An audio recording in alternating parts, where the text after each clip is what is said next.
I wanted to start off in teacher mode because I spent yesterday and today reading the North Carolina Constitution, studying the state seal, and then finally reflecting on our state motto. So class, who knows what the motto of the great state of North Carolina is? Esse quam videre. Esse quam videre. Now raise your hand first, all right? Sorry, who teacher. can translate the Latin into English for us? Mr. Neal. To be rather than to see. To be rather than to seem. I want to start out by thanking my parents. And I want to start out with talking about what I consider to be, what I consider to be three of my core values that I learned from my parents. And the first one is integrity. A value that I learned from my father. Someone who I have always known to only tell the truth, to speak the truth even when it's difficult, to speak truth to power, and to be rather than to seem. I've never once seen my dad do something different than what he says.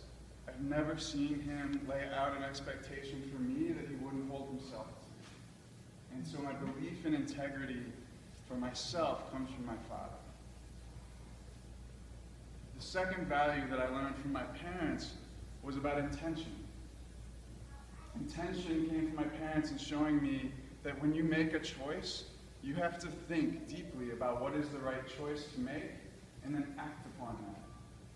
And as I think about what it means for me to be in a career where I'm serving the people, I think deeply about the way I will have to reflect on my own choices and try and live through those with integrity. And the third value comes from my mother, and that's the value of inclusion. One of my favorite sayings from my mother is that the greatest people in the world are the salt of the earth. And when she talks about the salt of the earth, what that means to me is those of you who are here, who I've come to know in so many ways, who aren't about something that you talk about, but are about being, what the motto of the state of North Carolina calls us to be. And the people that are the salt of the earth can be the people that I grew up with in the streets of inner city Cleveland. They can be the people that I've come to know in rural Orange County. They can be the people in the great college town of Chapel Hill. They come from everywhere. But what they have is the heart and the soul to care for other people. And those are the people, you are the people, the salt of the earth, are the people that I want to be around, and the people that I want to represent as I take on this new role. So, integrity, intention, and inclusion. If this state can be about those three things, then we can be the great state of North Carolina. Right now, what we need is represented by a lesson I learned from my good friend Lori Clark. She has a license plate that quotes Proverbs 29:18. Is that the right verse? Does anybody want to have about a Bible trivia? Anybody know that verse? Without a vision, the people shall perish. Unfortunately, this state, our leadership, has a vision right now that will lead us to perish. It is not based on inclusion. It is not based on intention about what's good for all people. And so when I think about what Lori and I have done together for a long time at Blue Ribbon Mentor Advocate, I think about the vision, the way we talk about vision with our high school students and how they need a vision for leadership.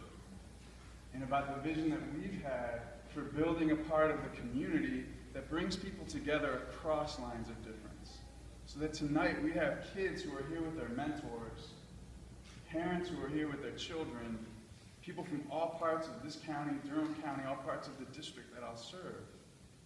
And that, to me, is the greatest success of the work that we've done. We've sent lots of kids to college, but what we've really done is made this a community with a tighter social fabric. I love you all for that. I love being part of that community. It makes my life richer. I want you to think about all of the students who are here today. My daughter Ashley is a student. She's at UNC Charlotte. She's 21 years old. If you're a student of any form right now, I'd like you to stand up. You're a student.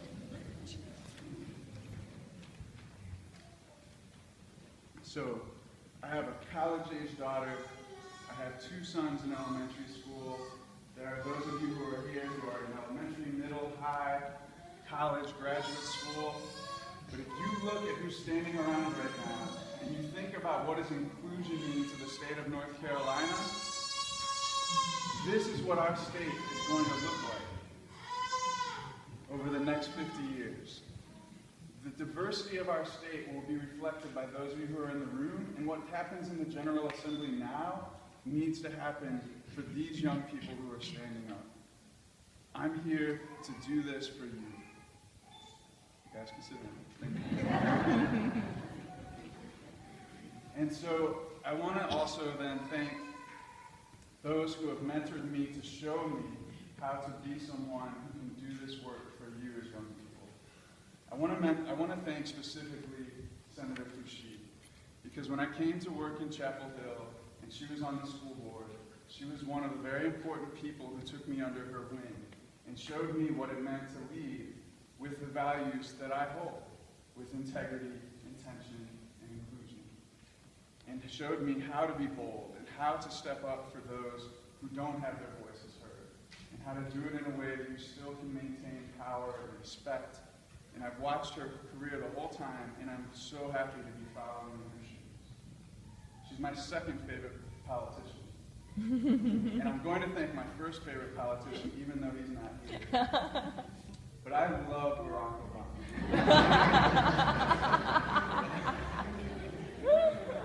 Besides my own father, I would say that Barack Obama is the first role model that I've had in my life. As a man who wants to be someone who is a father and a servant to the community. I've always looked up to my father, and when I heard Barack Obama in 2004 to 2008 and studied him and saw the things that he did, I thought, I want to be like that man. And one of the most important lessons that I learned from him was in an interview between Barack and Michelle, where they talked about what it meant to be a couple in public service, and where she reminded him, and he acknowledged that she reminds him daily what it means to be a father who's also trying to serve the public. And I need that reminder. I thank my wife, Jennifer, for supporting me in this.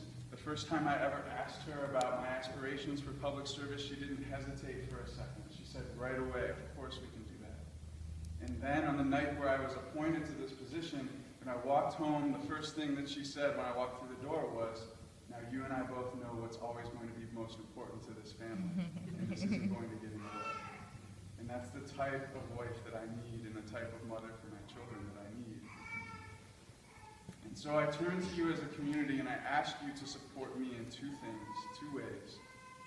The first is that I need to remain a good father and a good husband. And I need a community to help me do that, because that is central to my integrity as a person. And I hope that you will all help me remember how important that is. The second is that I need to remain rooted in the community. We all know the pitfalls of people who enter public service and what happens to people, and we worry about how they change. And some of you have been very concerned and talked to me about how will I remain rooted. And so that's what I'm asking you for. I will need your help in getting elected. I will need your help in volunteering and raising money and all of those things. But you people who are here tonight are here because of the love that you have for me, and I appreciate that so much. And the number one way that you can show that to me is to remind me that I am not above the salt of the earth.